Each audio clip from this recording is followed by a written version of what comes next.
My server's a bit slow, so you have to bear with me, it's being a bit incremental. So I don't know how many of you, as I've already said, are already familiar with the work that Carbon Corp does, but we'll quickly touch on that. So we've done a little bit of a check-in and an introduction before Rich was here. I mentioned that I am part of the energy systems team along with Rich.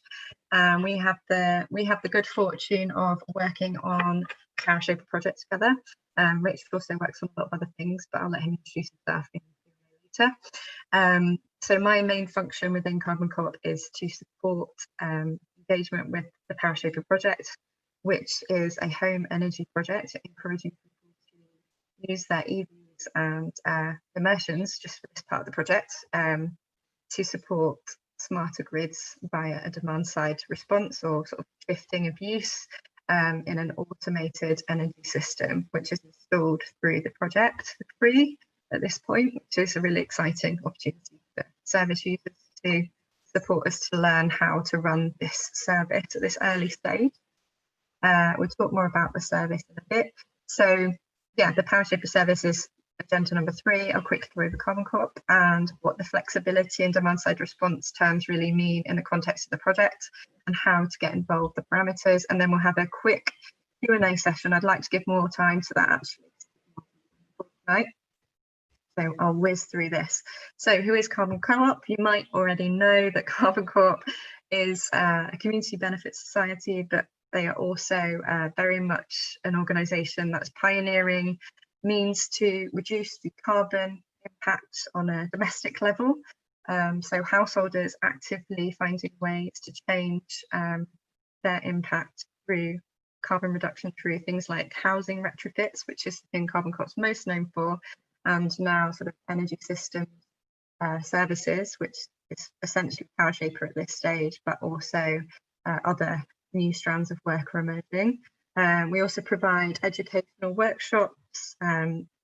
We provide consultation services, advocacy support, and also policy advice. Carbon Corp works very, very closely with innovation project advisors and also contributes to research.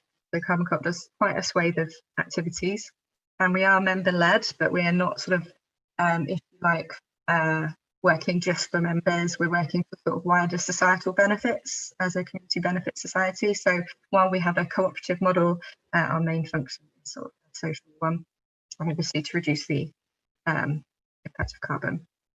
So hopefully you can hear me. So moving on quickly. So what is the flexible energy future, and what is this strange futuristic house that you can see there?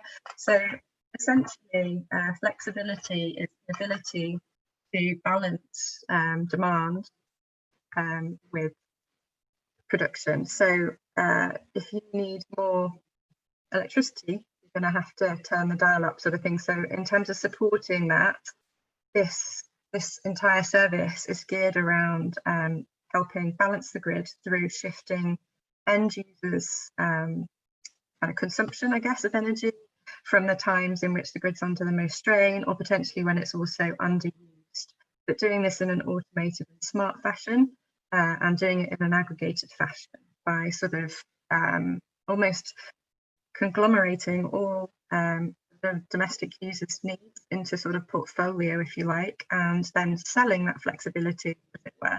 So that's one way of looking at it. We'll go into more depth on that later. So thinking in a bit more, sorry guys, forward, thinking in a little bit more depth, on this diagram you can see some of the really high loads that we think about in terms of the sort of smart house of the future, if you like, are things like home battery systems and heat pumps, which at the moment are not part of this trial. We're just working with EVs and smart chargers at this stage. And obviously the next generation of smart meters were a component initially that we required to join the trial utilising, but because so many people are struggling with smart meter rollout and not actually having their meters working online fully, or they haven't yet had their supplier switch up their smart meter or provide them with one, that component is no longer essential to join the trial. so join the service, which means that we're lacking some data, and the interface for the person who's utilising the service means they can't necessarily see as much detail in terms of what's going on when there is a demand-side campaign, which we'll talk about later. So why is PowerShaper happening? So really PowerShaper is about, and as we've mentioned already, enabling the grid to function better, to decarbonise or sort of reduce the carbon intensity of electricity use as the grid becomes basically more and more reliant on renewables, which is a really good thing.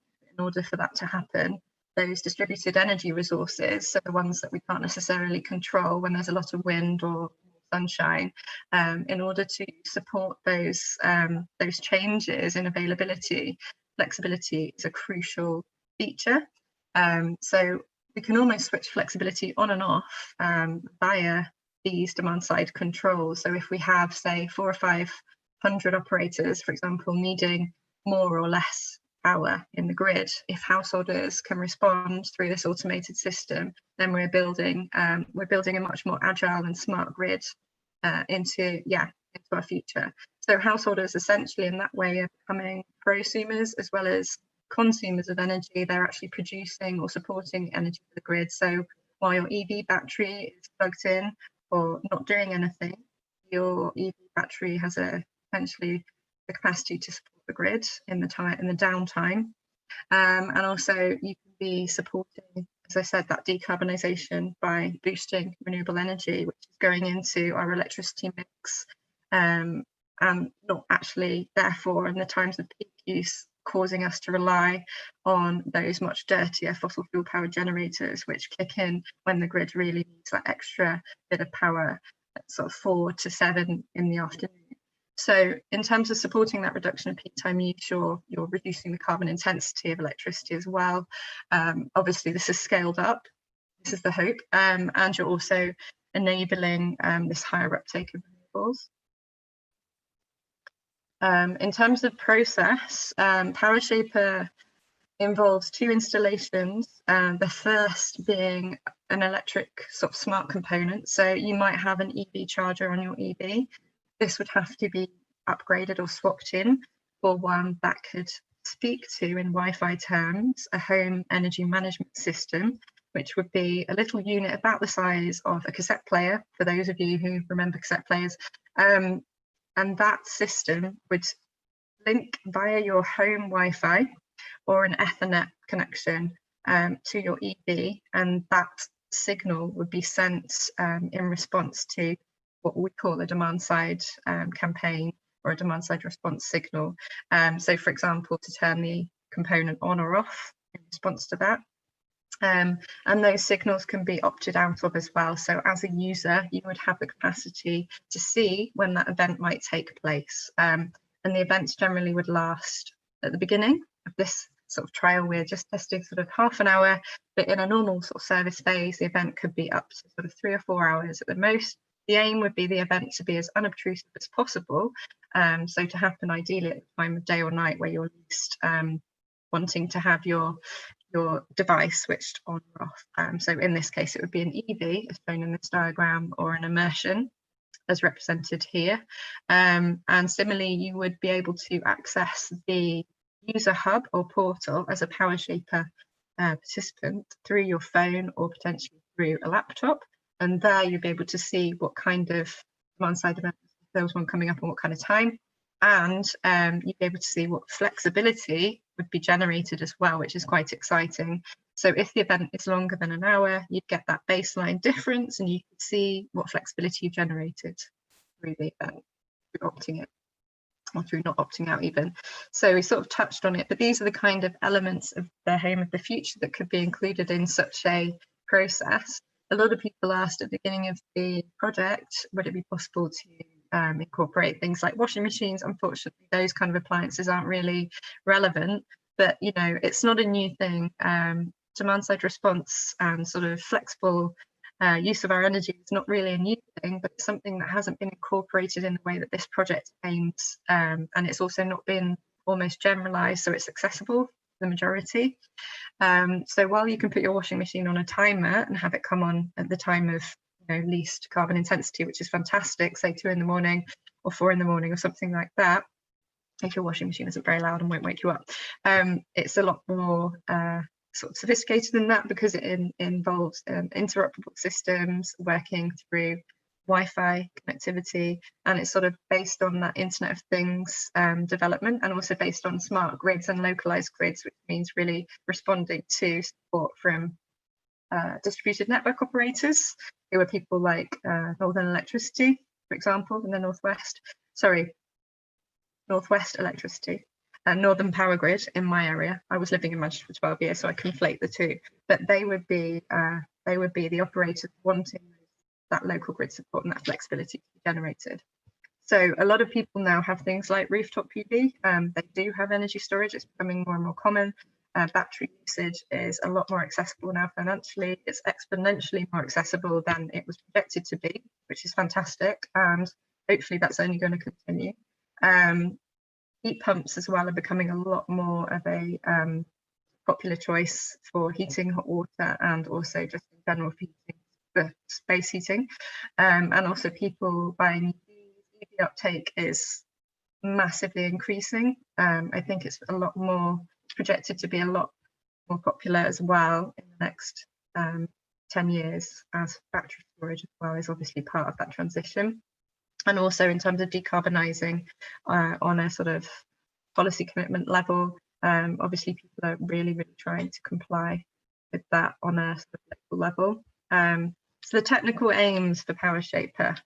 So we talked about interoperability, which I think hopefully strikes a chord with people. It's something that obviously is not for everyone in terms of how it would impact you. If you don't have, 4 or 5 6 appliances that you want to include, it seems like it's not that important, but on a sort of broader level, it opens the way for people to incorporate other systems in their home. So if you've got a solar PV array, or you've got a solar diverter, and you want to heat your hot water, and you want all of these things to be able to be automated to support grid flexibility and reduce your carbon impact, that has a massive implication. So we want to enable devices to communicate with each other, but we also need them to communicate with external control systems so that we can support the local network, the district network operators. So that's one factor, is interoperability. In terms of open standards, obviously we do want that minimum standard-based approach, because in order to make products replicable, one of the main aims of PowerShaper is for it to be serviced, to be scaled up and replicated through other community energy groups. Flexibility is a nascent market. It's a new thing really in terms of it being a domestic level service. It's being quite popularized on a commercial level. There'll be very large corporate operators who can already take advantage of creating flexibility.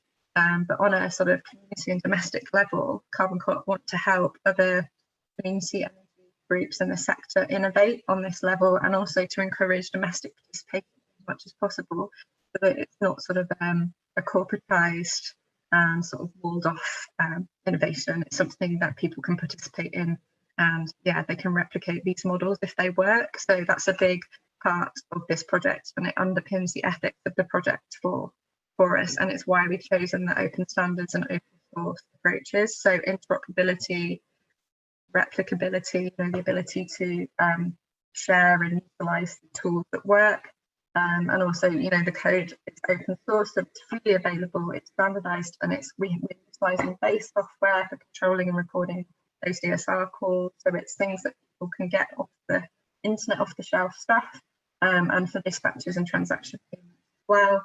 And similarly with the hardware, the Raspberry Pi product, which houses the home energy management system, which is essentially a home assistant, similar to something like a Kofi box, if anyone's familiar with those. I know quite a few people who joined the project had used Raspberry Pis as well to control, say if they've got more than one EV, to help connect their charging rates with, say, solar, and to automate that. So when they've got more energy, it goes into their EV batteries. So some people are using some of this off-the-shelf hardware already in their houses, which is fantastic. And that's also why Carbon Corp is opting to utilize those, because it makes this more accessible. And also those components are also ones that we know have obviously met industry standards and electrical safety standards. So it reduces or mitigates risk as well in that regard. We've touched on it already, that the main function of the project is around trying to support the way our grids operate. So anybody who's interested knows that we've had a lot of failed, if you like, energy innovations in the last 10 years in terms of things like fracking being touted to help us stop blackouts, or, you know, the lights turning off is a big threat and a justification for fossil fuel industry to continue. So this is an absolute opposite suggestion, which is great. Essentially, we are utilising the existing latent energy in higher load components in the home. Things like, obviously, starting with things that are easier to control, like EVs. You know, cars are in use only 4% of the time on average, so that battery represents, you know, a massive amount of load shifting capacity in terms of the amount of time it's just not doing anything. And also, we really need to support the function of the grid at times of sort of low use. Obviously, that means that we will also sort of go into the red zone where there is, you know, potentially power and more usage is needed. There's a case study about that a little bit later. So yeah, obviously balance is key. We need to make sure that generation always matches demand. So it's kind of a constant dance for grid operators, and that's what this service would do to support. And also the grid, obviously, as I've mentioned, it has to be constrained because power flows in the different parts. They can't breach, or they shouldn't breach, certain thresholds. And again, that requires a level of flexibility as we rely more and more and more on distributed energy resources like solar and wind, and we want to decarbonise our electricity. And also security is another major factor in this, because obviously there is always the concern that a failure or a line generator assumes that we could have widespread outages, which is obviously something that has to be avoided and something that operators are increasingly under pressure to maintain. And also there are obviously very different ways to achieve those three things in order to help operate the grid effectively. But flexibility is only one of them. But if, you know, obviously if domestic flexibility is something that we can scale up and support through being community energy aggregators, we will see a big shift in how hopefully the future of our electricity mix looks, and hopefully support the grid without having to invest in new infrastructure and other more carbon intensive modes of energy as well. So, and obviously another big factor here is electrical storage and yeah, reinforcement of the grid in other ways. But yeah, demand side response is what we're looking at here and why we want to develop this service. So here's a really, really basic, very basic, forgive it, graph, which could represent sort of a day in the life of, I don't know, an energy user or even a few users. But really what you can see here is the point of the flexible energy demand, or the demand side strategy, is that it's trying to shave those times of peak use we've touched on already, which, you know, they tend to sort of skyrocket after, you know, 4 in the afternoon when people might be coming from work or, you know, switching things on, and potentially as well they might rocket in the early morning before people were leaving from work. And this is a pre-COVID representation of energy usage, so things have changed, and inevitably the way in which flexibility on a sort of more local level as well will change in response to that. We need to think about how that would be projected as well into the future. But at this stage, this is kind of working off the basis of a very old, or not very old, but a pre-COVID era energy demand and time use grid. So you can actually see it's very typical, but the valley shifting is happening through shifting energy use on this sort of automated flexibility energy demand line. So you can actually track the blue line and see where it sort of supports the grid by reducing that massive peak around sort of 4 until 8 in the evening, perhaps even later than that. And in the morning, you know, actually when the grid is underused at 2 in the morning, you can see that flexibility has been created in order to shift the usage of energy to that time and away from the peak in the morning between 6 and 8. So this is the sort of the clever part about automating these things, so the end user's not having to think about that, and it's something that you might not actually notice. For example, if you're charging at that time, it shouldn't impact the day unless you're traveling at very early hours of the morning. So really quickly wanted to examine a case study around talking about distributed energy resources and why flexibility is so important if we're going to decarbonise our electricity supply. So earlier in the year, we had a very windy day in May, and basically there was almost an excess, or there was an excess of power available, and people were being paid, especially those on the Octopus tariff, to utilise power. I'm sure Rich will be also enlighten you about what that was like. I think you're on the tariff, but essentially it was costing the grid in a way to try and run with such an overload, and so it created this need for demand, and also with people being at home and the changes to consumer patterns because of COVID, there was a lower uptake of energy at that point as well. So that was a really fantastic way of sort of illustrating the need for flexibility, I thought.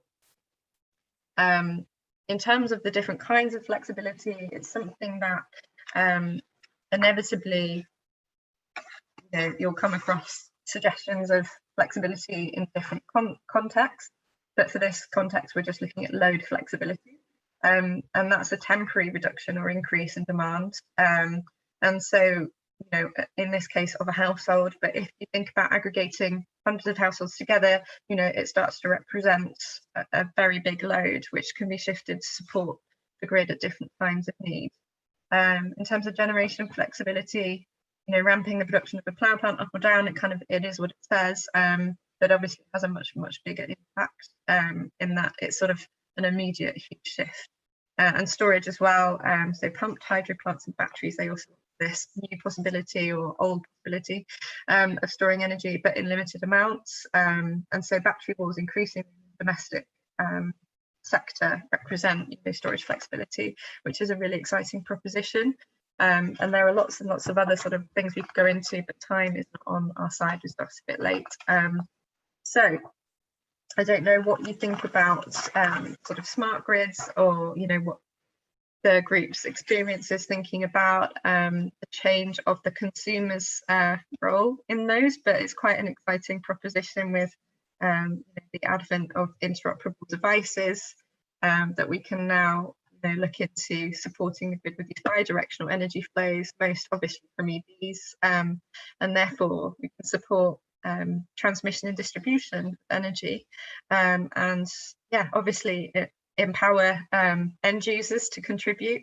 So if you've got lots of a big solar array or lots of battery power, you could be actively taking part in these demand side events, or charging at times when the grid needs someone to use the power. And also in terms of the distributed generation in general, this is the way that things are moving very quickly as batteries, EVs and solar become a lot more accessible and desirable, and as we need to decarbonise and fulfil our climate duty. So yeah, obviously classic grids, they weren't necessarily set up for that kind of two-way flow, and that dynamic in terms of us just being the passive consumer of electricity is obviously, it's very exciting that it's changing, but some of the infrastructure is not really quite there yet, and obviously these kind of smart energy innovations are still very new to a lot of people, and we don't want people to get left behind, which is why we want this service to be as accessible as possible and to try and sort of simplify the way we explain how it all works, but go into as much depth as people need to as well on request. And yeah, in terms of the bidirectional flow of energy, obviously there are implications there in terms of safety and reliability. So this is why we need smart grids. Essentially, we need to find ways to manage those issues and to try and improve the inclusivity of this technology.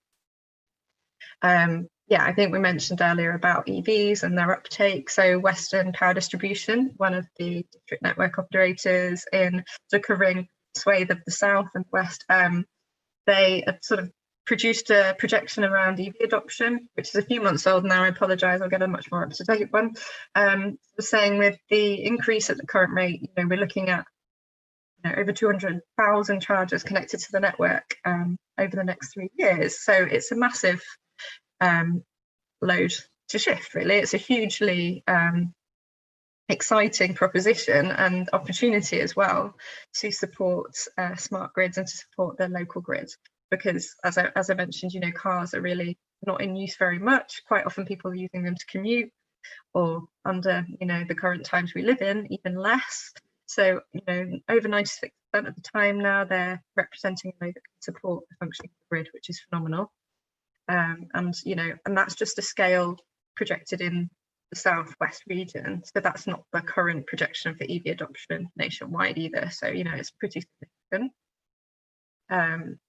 So very, very quickly, just want to think about the components which people are currently needing to join the service for this stage in PowerShaper.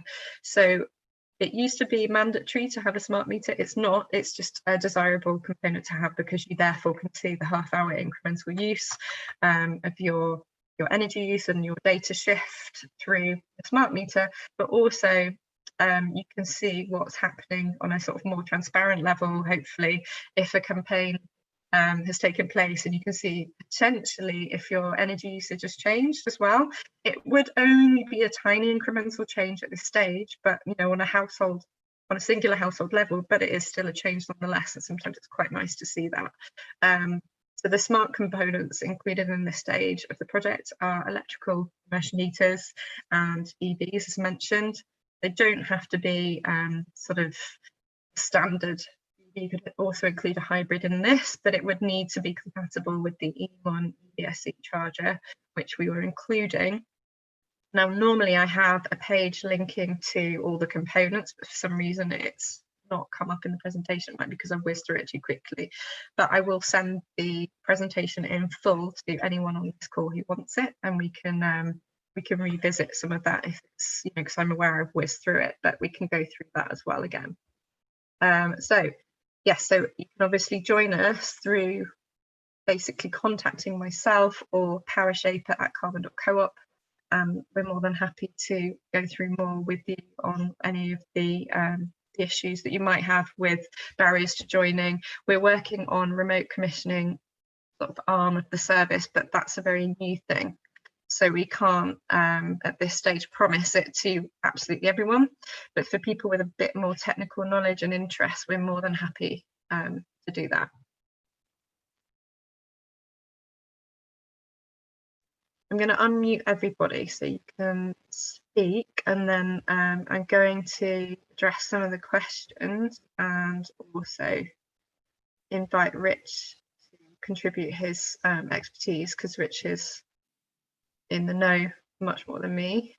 Hold on, just go through this. Oh yeah, so normally it's because I'm rushing, thanks for the reminder. Normally I would have mentioned there is a financial incentive to this part of the service, so you're supporting us in developing the service version. So we're giving all participants £300, the equivalent of £300 in Love to Shop vouchers, which are released upon the initial half of that is released upon completion of the feedback questionnaire after you've had the installations. So basically telling us how it went for you, really, and a little bit of info about your system and your home and things and how it's all going. So we need to use that for our evaluation of the project so we can actually refine the service and make it work, basically. And then at the end of the sort of project's test phase, if you will, people would receive the other half of the voucher on the exit survey. So it's a pretty simple process to release it. And we are sort of running the demand side events from October. There's been 2 already with current participants. There's more than 33 people enrolled. I think we've got 38 people who've enrolled so far completely. Not all of them can, unfortunately, run the system, but the majority can. So that's really, really encouraging. And we've got people like Ian on the call who have lived to tell the tale, which is always good.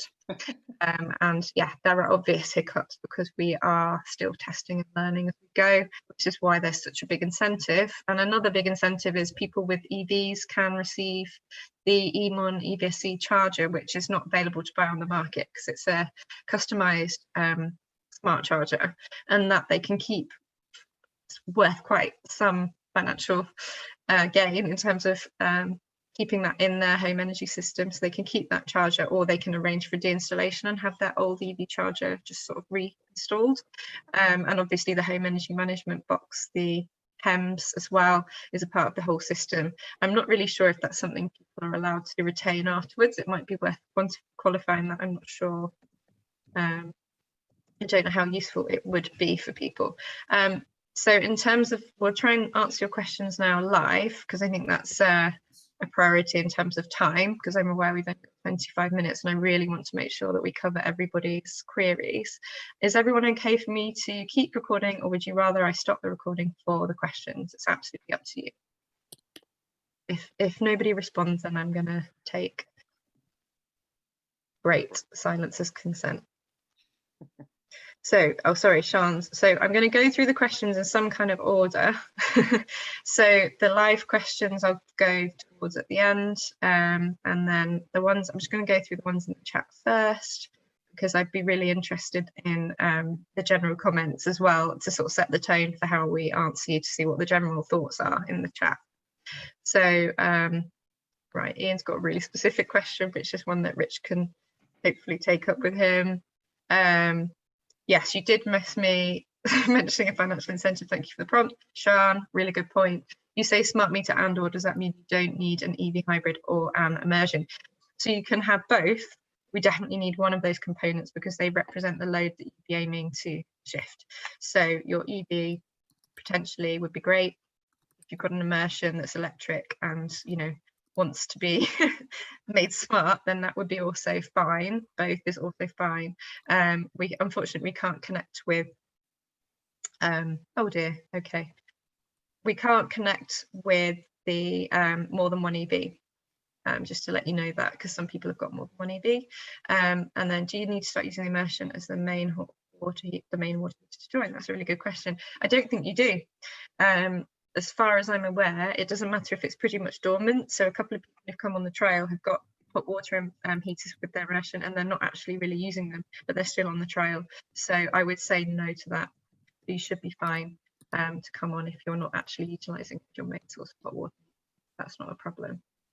So now I'll quickly move to, and you have EVs as well, PVs and kinetic. Wow, okay, you've got a lot going on there. So those are yet to be included in the system as a whole, but at some point down the line, we are really excited to incorporate other components. So, Rich, I don't know if you want to say anything. Would you like to contribute? We'll go through these questions now, but I think the first one in the Q&A is a really relevant one, because it's asking, you know, what the sort of security issues might be around the home energy management system being hacked. We have touched on this many times in our focus group that we have, and I'm pretty sure that it's very, very unlikely, if not impossible. But perhaps, I don't know if you want to say anything about that, Rich.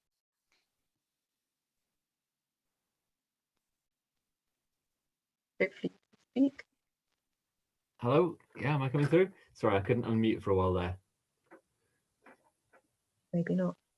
Am I coming through?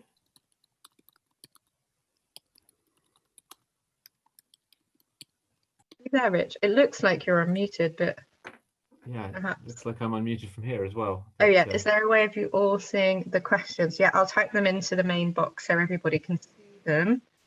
Can you? I can hear Richard. Okay, so just Polly can't hear me. You can all hear Rich. Interesting. Maybe it's my sound that's the problem. Okay.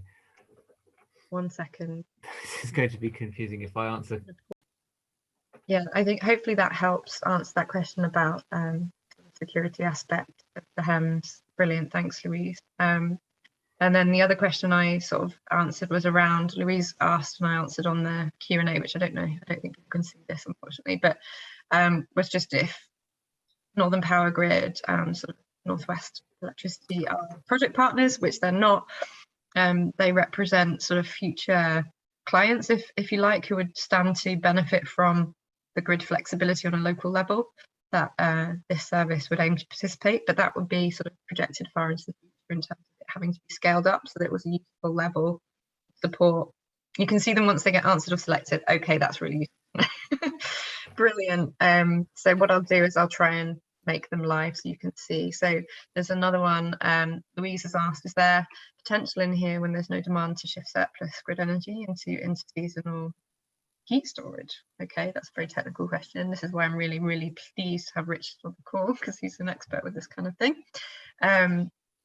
So I think, is that a time of use question as well? I'm not really sure. That's the sort of seasonal. No, it's kind seasonality. of, I think it's fairly safe to say that that's outside the scope of this project. I mean, you know, yes, theoretically that could be an interesting technique. So you can say, well, we need to, we've got, so rather than issuing a turn down request, you just sort of soak up energy by putting something into interseasonal heat storage. But there's very little opportunities for interseasonal heat storage on the domestic level at the moment. We don't, most of us have anything we can heat up that we could then use to keep us warm in the winter.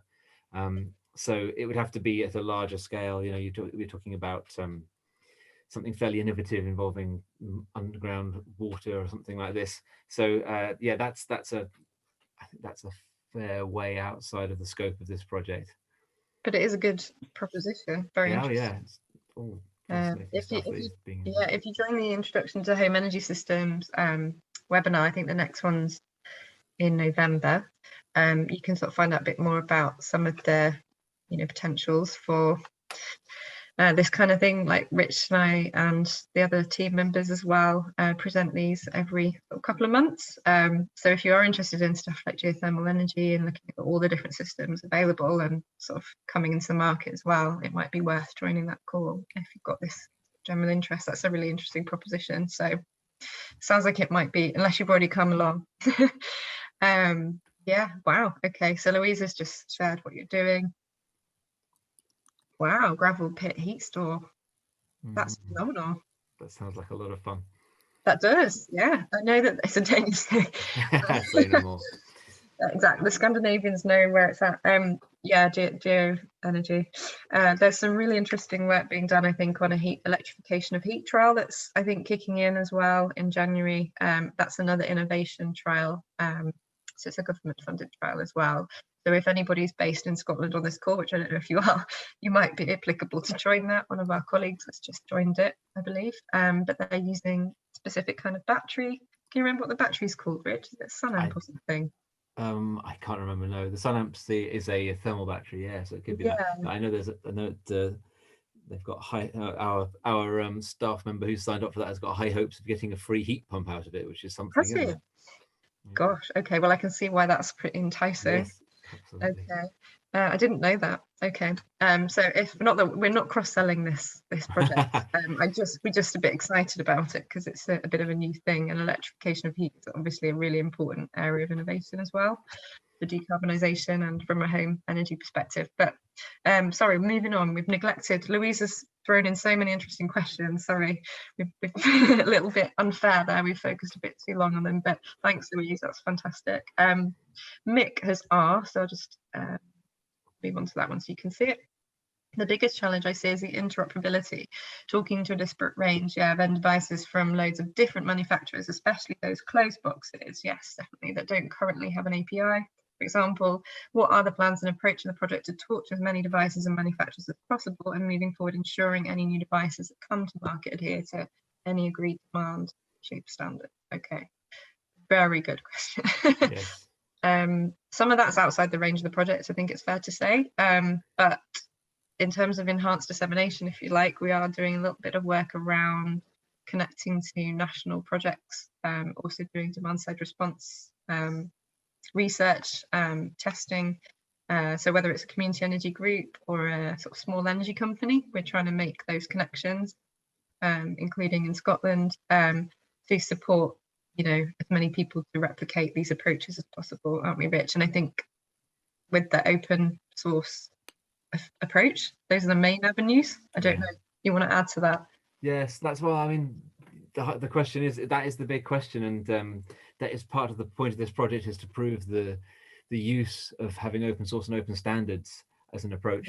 And we are talking to this is a project that's being run with Bayes, and we're talking to people in Ofgem, and we're talking, and one of our team is a member of a BSI panel, trying to create, so there's work done to try and create sort of standard protocols and definitions of services that can be used, that could be applied across the industry. But it is like trying to herd cats. Of course, as you say, everyone is trying to do their own little closed boxes, their own little walled gardens, their own ecosystems. And so we're trying to persuade, and part of this project is trying to persuade those in government and those with regulatory powers of the importance of interoperability and the need to stop and to actually intervene and say, look, no, we need a common standard that things can work to, because it's important and it's a key part of our decarbonisation efforts. Yeah, it's an excellent question. And I think it was identified as well, wasn't it? I think in the scoping stage that it was going to be one of the biggest challenges in terms of making it scalable.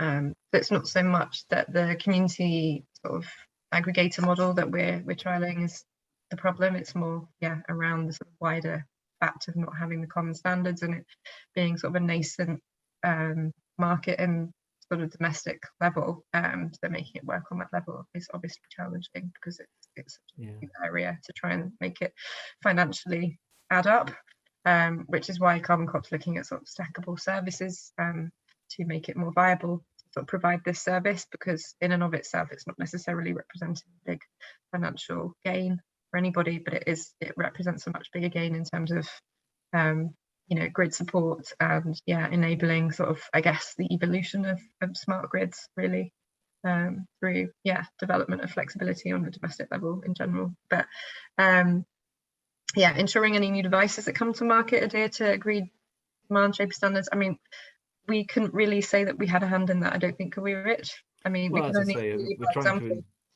we're trying to input where we can into this sort of interoperability, the standards being developed. But it's I mean,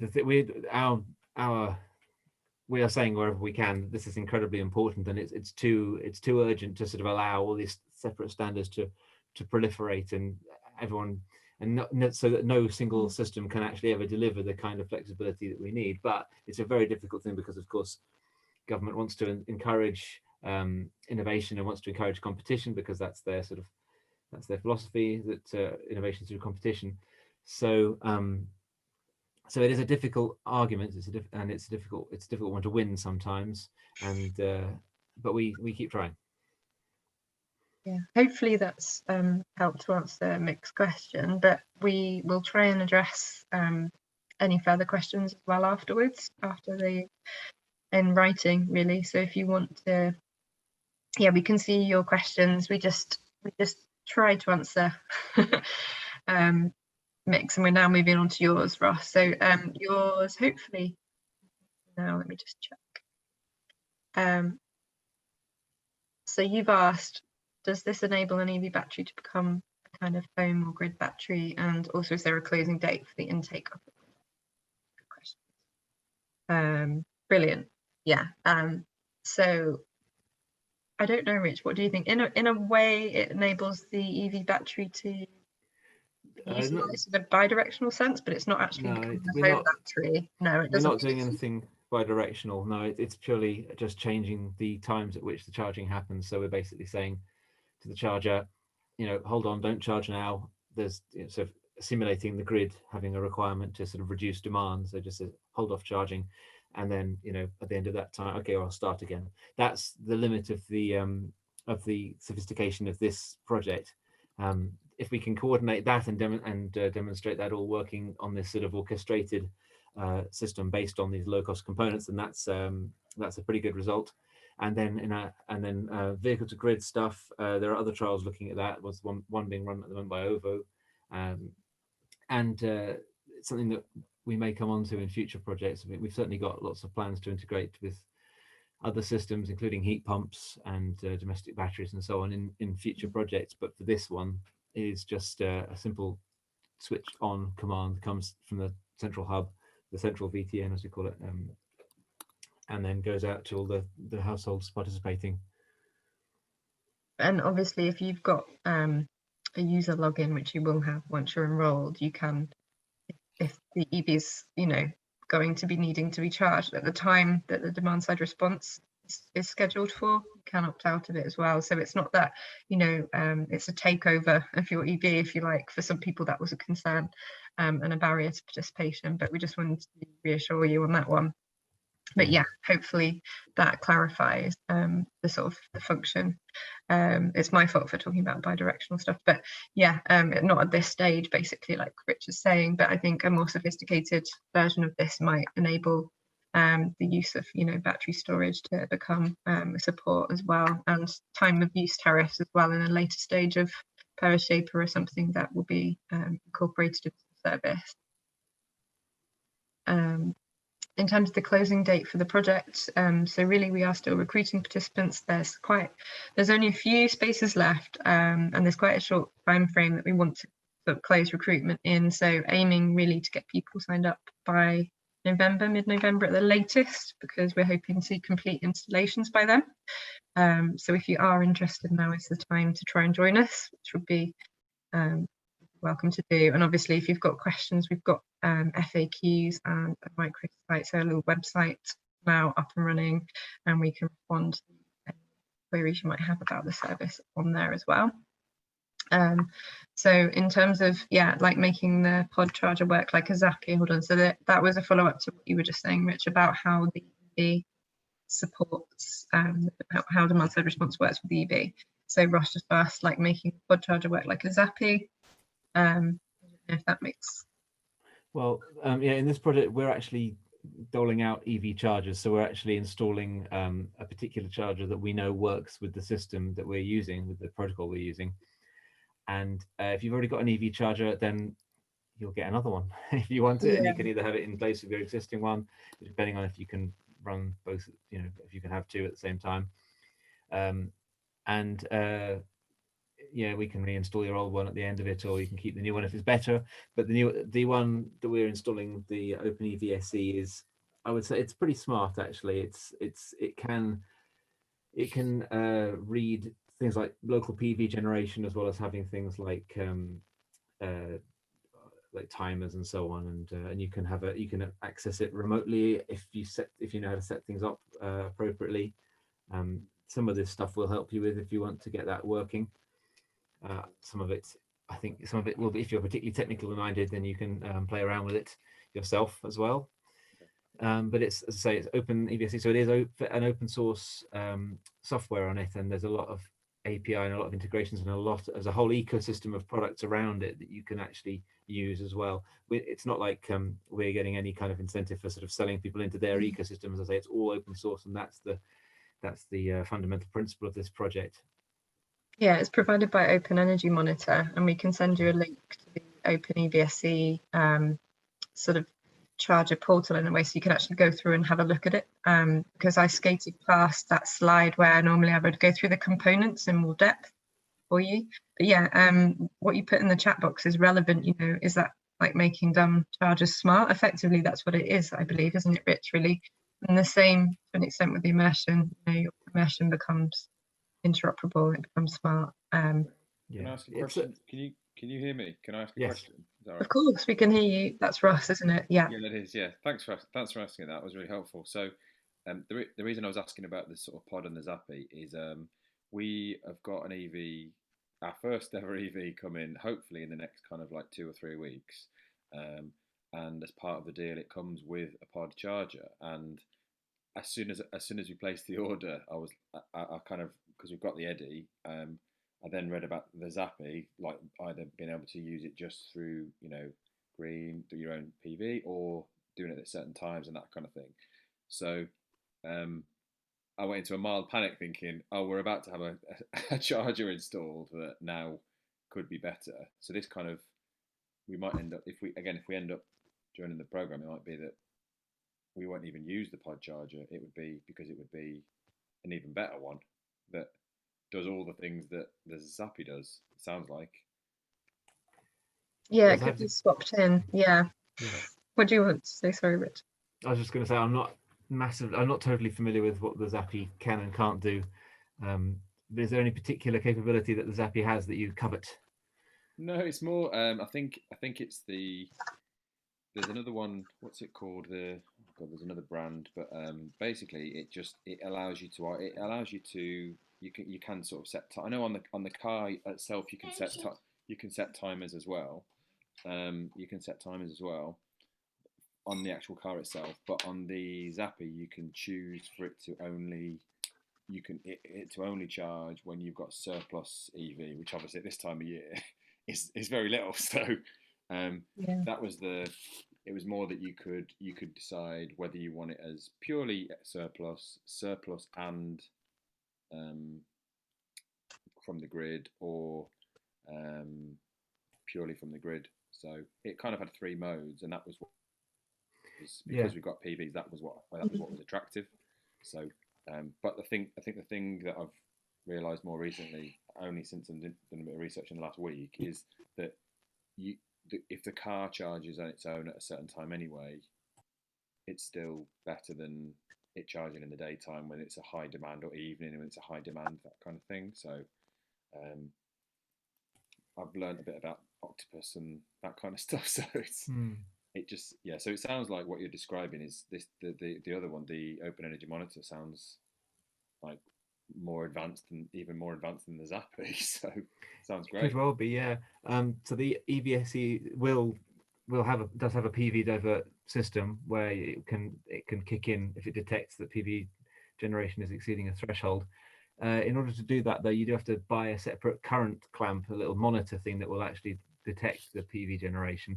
Okay. Or if you've got some other existing one that is accessible, then that will need to be sort of connected up through software. That's not something that we'd help you with in the software sort of side of things, but we can point you to the stuff you need to buy. Okay. If you want to do it that way. Cool. Yeah. And the other thing to say is the trial only would also try this part of the project would essentially you'd be able to utilize your Zappi after 6 months, but you could also still keep the other charger, couldn't you, Rich? That's one of the big incentives for a lot of people, is to have the choice. And you know, it represents quite a nice little investment to have that, because it's not currently for sale either, the one that we're utilizing. And obviously, as Rich said, it's set up just for the specific protocol for PowerShaper, but it's also, you know, a great bit of kit to have, and you can modify it so it works with your PV. So, you know, it's in that way, it's probably still quite a big bonus, even if you are, you know, in the early stages of using Zappi as well. So you can have both, ideally, but also we can install it after the, you know, we've done our testing and stuff, so that can happen from March next year in terms of the timeline. So that option's there for people too. So yeah, you can have the best of both worlds, hopefully. So it's running from now through to March is the data collection. Yeah. Okay, cool. Yeah. Sounds great. Sounds fab. That's lovely, thank you. Wow, it's been a really interesting learning curve, hasn't it, Rich? Especially through a pandemic. Obviously, you can imagine that there's a bit more barriers to helping people join the service. Yeah, Than definitely. there might normally be. So, you know, we're hoping to run more of these as well, more of these webinars to just quickly build some engagement for the last leg, if you like. But then also in the future, we're running focus groups to support, you know, people sharing the learning about it and almost championing it, really. Because I think it works on a community network level too, you know, to help others participate with these kind of schemes and understand what works, why, because there's a lot of, you know, fear around these new things, I think, as well as excitement. So it's natural, really. No problem, Ian's off, that's fine, thank you for joining us. Does anyone else have any questions? Because I'm really aware we've run out of time. If you could send the link to the FAQ